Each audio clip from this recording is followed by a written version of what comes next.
feels very strange. First time for everything, guys. I'm filming a video stood up for the first time ever, and also in the baby's room, which is a work in progress. So we've just done the paneling, but the wood at the top of the paneling is obviously not painted yet, so it looks a completely different color. But it's a work in progress, you know. We got furniture. Furniture went in yesterday. So it's all very new. I'm like learning where everything's gonna go. Everything's getting moved around a lot. It's a very small room. Anyway, today is not about the nursery. Today is about 10 questions that I have been asked, or 10 of my favorite questions that you guys have been asking about my first trimester. I collected them all on my Instagram at One Slow Sunday. So I'm not gonna say who the questions are from, because I always think with pregnancy, you never know if anyone's trying to keep it a secret that they're trying or that they're interested. And it's just such a difficult time, isn't it? So these are in really no particular order. I guess I'm just gonna start. Also, drinking a hot chocolate, which is why it looks all like strainy and weird on the inside of the mug. Probably a terrible idea, because I'm on a brand new cream rug, which also, terrible idea in a baby's nursery. I get that. I will regret it, and if we ever have a second child, I'm sure I'll go with like a dark brown, black rug. But you know, we live and we learn, and I went with what it looks like rather than how practical it is. I will stop doing that as soon as the baby's born, I'm pretty sure. Anyway, question 1. When did your symptoms start? So my symptoms started actually about 8 days post-ovulation, and that was when you get the like implantation cramps, which loads of people miss. You only really notice, I think, if you're really focused on the 2-week wait.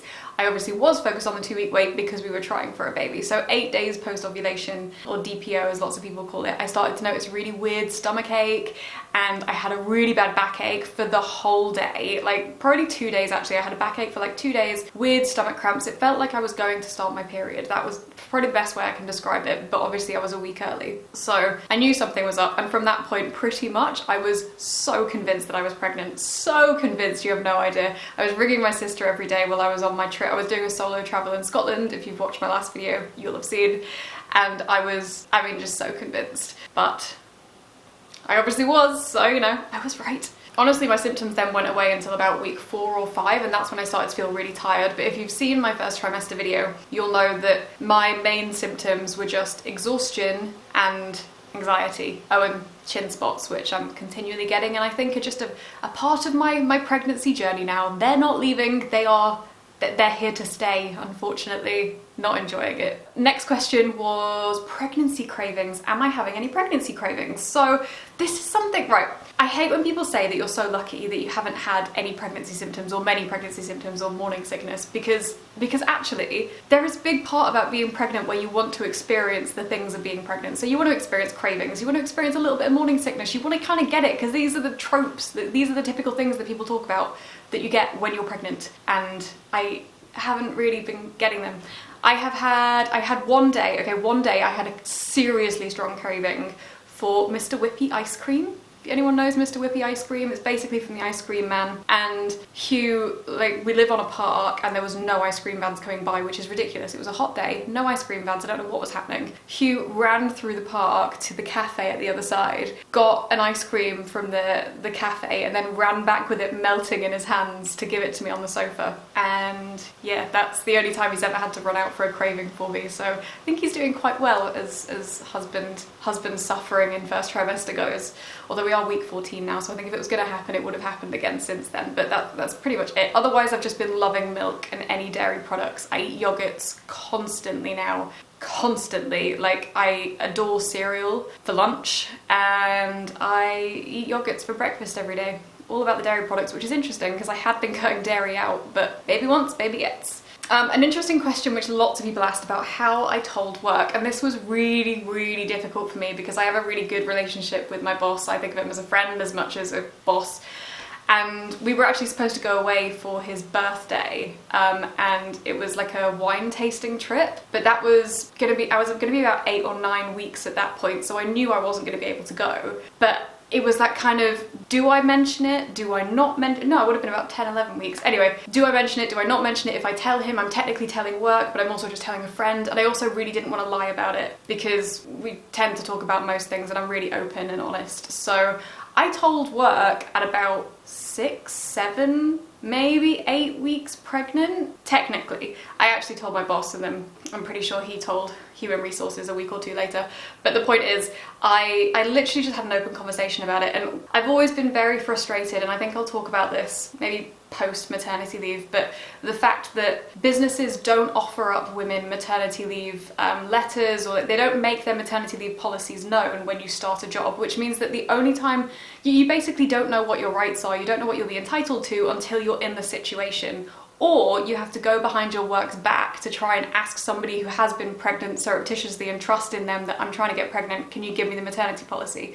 It should just be openly given to people. You shouldn't have to ask for it, because it puts you in a really difficult position. It wasn't really an issue for me because I set myself a whole series of goals before I got pregnant, and I met said goals, so we started trying. Didn't realise it would happen in the first month, but you win some, you lose some, I guess. Another question actually, which is super interesting, and I'm still dealing with this one, is how am I dealing with the weight gain? So I haven't really mentioned it on here, have mentioned it on my Instagram. I have a lot of issues with food, have done for about 10, 11, 12 years. Issues with weight gain, issues with food, issues with exercising, just issues that I won't be going into too much, but it is meaning that the biggest thing for me about this pregnancy is weight gain, and I am really struggling with the in-between stage because I haven't got a bump yet. I'm 14 weeks, don't have a bump, but my skin is softening, my belly is softening, everything is bloating, and it means that I can't really wear my normal clothes. I mean, I can fit in them, but there's bulges where there weren't before, and I am very much struggling to deal with that. Even though I know that I'm pregnant, I feel like I need to walk around and tell people, oh, I've not just gained a little bit of weight, I promise I'm just a little bit pregnant. And I know that's not a really popular opinion to have, because lots of people say, you know, love your body, love yourself, your body is not your self-worth, for example. It's pregnancy, you know, you gain weight, that's just how it is. But for someone who has always struggled with that, it's a really difficult time, and I think we have to be allowed to talk about that and not risk upsetting people. For example, I hadn't weighed myself in years because I know that that's bad for me, but I have to as part of the pregnancy. And I know, for example, that I have gone from averaging 112 pounds to now averaging 115, which is normal. I'm only 5'3", that's fine, but it's the hardest part for me, I think, about the pregnancy, and I'm struggling with it. And kind of that works for my second question as well. It kind of follows on. The second question is, how am I modifying my exercise? So I'm still exercising. My doctor said it's totally fine, and if you are pregnant and you are thinking about exercising, make sure that you speak to your doctor first, because it's only fine if you have previously been someone who's been working out. You should always exercise in pregnancy, but if you weren't exercising previously, then it's recommended that you go for long walks, for example, just take it easy. I, on the other hand, have a Peloton bike. Don't know why I'm pointing behind me. It's not behind me, it's in the other room. But I use the Peloton bike 5 days a week, really. I do my weekdays at work, and then I don't work out on the weekends. And I generally just do the Cody workouts if anyone else works out. If anyone wants to join me, it's Imogen with 3 N's. But I have been doing the normal Peloton workouts. I'll just modify them if it gets a bit tough. So, for example, I maybe don't stand up and go over, I don't know, if I'm stood up, I won't go over 75 for my cadence, or I won't go over 55 for the resistance, to make sure that I'm not hurting myself and straining myself too much. But I'm also doing the floor workouts, I'm doing weights, I'm just making sure that I don't go too heavy. And there's also some really good Peloton workouts as well, which modify things. So, for example, so that you don't get diastasis recti, which is, I'm not even going to try and explain what it is. I know that it's bad for your ribs, and I think it's when your ribs separate during pregnancy, I think. I don't know, my sister has it, and I know I don't want it. So you're not supposed to do lots of ab workouts and ab exercises. So I've been trying to be really careful to not do any of those things and try and modify my workouts so that I'm not stretching my stomach, which, by the way, what I would give right now to put my arms in the air and stretch my back like that. Apparently you're not supposed to do it when you're pregnant, which drives me mad when I'm sat at a desk all day working and all I want to do is go, stretch my stomach out. You're not supposed to do that, apparently. You're not supposed to overstretch, because your muscles and your bones are softening because they need to expand, which, by the way, pre-pregnancy did not know that your ribs and your hips expand and never go back. Nobody told me that. If someone had told me that, I maybe would have delayed this by a year or so and taken lots of pictures of myself on a beach. Because let's be honest, that's not vanity, that's just wanting to preserve some form of my 20s. They're never coming back now. So next question, is the first trimester as scary as everybody says? And this is an interesting one for me because I have emetophobia, and I'm also terrified of doctors and hospitals, to the point where sometimes I can't get in the building because I faint. So I was petrified not of the baby, I'm not scared of labour, I'm not scared of having the baby. I was scared of vomit in the first trimester and of getting blood tests at my ultrasounds. They were the two things that had basically delayed me getting pregnant for years. That and my husband. Other than that.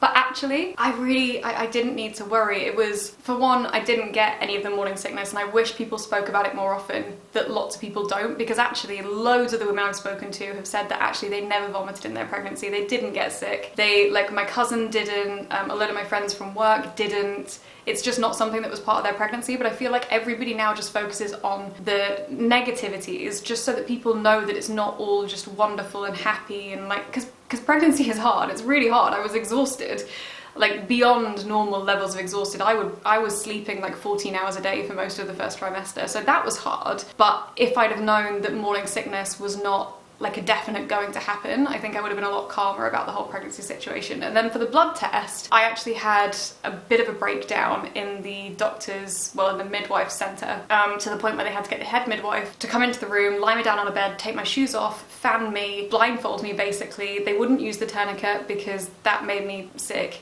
you know, just the thing they tie around your arm. And she managed to get me through it and do it, and then she has submitted me for needle phobia clinic where they hypnotize you and help you through it. Anyway, but when they were doing it, I actually realized it isn't as terrifying as I've always thought it was going to be. And although the next time, and I've had 2 blood tests now in the pregnancy, and the second one was less traumatizing, but I still had to be led down, blindfolded, no tourniquet, someone had to come in, had to take my shoes off, I needed a fan, all of those things. I still needed them. I was still hyperventilating and having a bit of a panic attack, but actually it was still, there was no pain. I couldn't even feel it. I have good veins, you can actually see them most of the time anyway, but it just proved that it's all about that anxiety in my head and something that actually isn't a real fear. It's something I can't control, it's completely subconscious, and actually if I think about it rationally, it's not a scary situation. So genuinely, first trimester, for me, not scary. I had unnecessary fear, which I would try very hard not to replicate next time round. Next question, was the pregnancy planned? Yes. Didn't plan for it to happen as quickly as it did. I'm glad it did, because I've always wanted to get pregnant before I turned 30, and the month we started trying was the last month that would have made me give birth before I turned 30. So leaving it to the last minute there, Imogen, but it worked first time. We conceived while watching Aliens the first month, but we did everything that you're supposed to. We stopped drinking, ate all the right foods, both of us started taking conception vitamins, did the ovulation sticks, had sex multiple times in that 12-hour period, like a machine, but it worked. Happy days. So what it was planned. I'd set myself loads of markers actually in my notebook that you can see here. Can you see? Yeah, I'd set myself loads of different like markers for things that I had to achieve this year, and I'd scheduled where we would start planning for a baby at the start of the year on January 1st, as long as I'd achieved those goals, and had achieved the goals, which is good, so we just went ahead. Hugh did have a say in it, by the way, I should say. Husband did have a say in it. He was very happy to start trying. The next question I kind of leads straight on, I guess. How long did it take to conceive? A month. We did it straight away. We were incredibly lucky. Incredibly lucky, because I am 29, husband is early 40s. Wasn't sure that it would happen straight away for us, gotta say, wasn't sure, but it did. Next question, what changes did I have to make in my lifestyle? Loads. I swear I had no idea you had to change this many things. So no caffeine, aka no coffee, and limited amounts of chocolate, which means this hot chocolate is the only chocolate I can have today to make sure I don't have any more caffeine. I had to change my skincare because lots of my skincare was anti-aging, and so it had lots of retinols in it. Obviously no alcohol. I actually stopped drinking alcohol when we started trying to conceive because we were planning to have a child, so I didn't want to find out I was pregnant and then I've been drinking for a month. Foods, I haven't had to modify as much because I'm a vegetarian, so lots of the risky meats and stuff and fish aren't an issue for me. But they do say about soft cheeses, but actually as long as they're pasteurised it's fine, and most of the cheese I eat day to day is pasteurised. But I have had to start modifying what I eat to make sure I'm eating the right things, so like avocados, lentils, beans, all of those lovely things depending on the month, the different things the baby needs. Also lots of pregnancy vitamins. I have 2 vitamins a day, one for omega-3 because I don't eat any fish, and then the multivitamin as well. I hate taking those, they're huge, it's the worst bit of the day for me. Also just no fizzy drinks, so I usually have 1 fizzy drink a week, bit more this week because it's been so hot. And then also I have 1 decaf a week as well. Decaf is apparently fine, but there's some studies that show the chemicals in decaf, if it's not a great decaf, can lead to miscarriage, so I've just been avoiding it. No hot baths, which was annoying because we just renovated the bathroom. No over-the-top exercise, which I've been monitoring quite a bit. What else have I changed in life? Just not being able to go out quite as much because I'm exhausted. I'm starting to get a bit more energy back now. I'm in season 2, trimester 2. It's definitely not season 2. But I'm sleeping like easily 12 hours a day still. It was like 14 hours during the first trimester. I was really, really tired. I think the lack of sickness that I got, I made up for it in exhaustion. Favorite thing about pregnancy, next question, is probably, well, this is really hard. I think it's the possibilities and the excitement and just knowing that that phase is underway, and every day is a little bit different. There is a different symptom every day. Like today my diaphragm really hurts and my back hurts, so that's why I'm stood up while I'm filming this. It's something your body's never done, and I've always been fascinated by pregnancy, and the idea of making a human being absolutely fascinates me. I find it just amazing and wonderful, and it's just amazing to be experiencing it, I think, and going through the process. There's nothing like it. I feel like it's something, I know it's something I've always wanted to do. I know, like, I love my career, I'm really driven, but actually having a baby has always been one of the most important things for me in my life, and I've always wanted to do it, so I'm loving it. And I'm also just loving actually chatting to my sister all the time about it, because she has 2 little kids, so she can basically fill me in on everything that I'm confused about. And then the final question, which I thought was a bit of an interesting one: how did the doctor confirm that you were pregnant? So this one I found really weird, because the doctor didn't actually confirm that I was pregnant. They kind of just take your word for it and then book you in for your scans and your midwife appointments, and there's loads scheduled in, and because of COVID, you like, some of them are online and over the phone and that sort of thing, so it's really strange. You might not actually see anybody until 12 weeks, which for someone who's going through this for the first time, it's really bizarre. If you've watched my first trimester video, you'll know that I had a few issues in the first like 5-6 weeks, so I actually ended up going to the hospital quite a bit. They did like a urine sample so they could see the proteins and the hormones and whatever, so they knew I was pregnant. But other than that, they don't actually confirm it until you go to your 12-week scan, as far as I'm aware, and they do an ultrasound, and there's presumably a baby in there. We've seen a little baby a couple of times now, so there's definitely in there. In fact, in 2 weeks tomorrow, we're finding out the gender, because it'll be 16 weeks. We're lucky we can go privately, because there's a place near us that it's only £45 to go privately, which I was like, obviously willing to pay £45 to find out the gender, because I'm impatient. That's all the questions, or rather they're my favourite questions, guys. Hope you enjoyed it. Hope you learned something a little bit about the first trimester. I'll probably do one of these at each trimester, I think, and hopefully I've had more symptoms, so I have something a little bit more to discuss with you. That would be interesting, wouldn't it? And at some point in time, I will do a nursery tour, I'm sure. I think I will. I'll get around to it. I'm sure I will. Maybe on Instagram, who knows. Anyway, hope you're enjoying this, guys. Do let me know below if you're enjoying the pregnancy content. I know it's very different from what I used to do. This whole channel is going through a bit of a change, so bear with me, but I'm really enjoying talking to you guys again, and I will speak to you all again soon. Thanks, bye!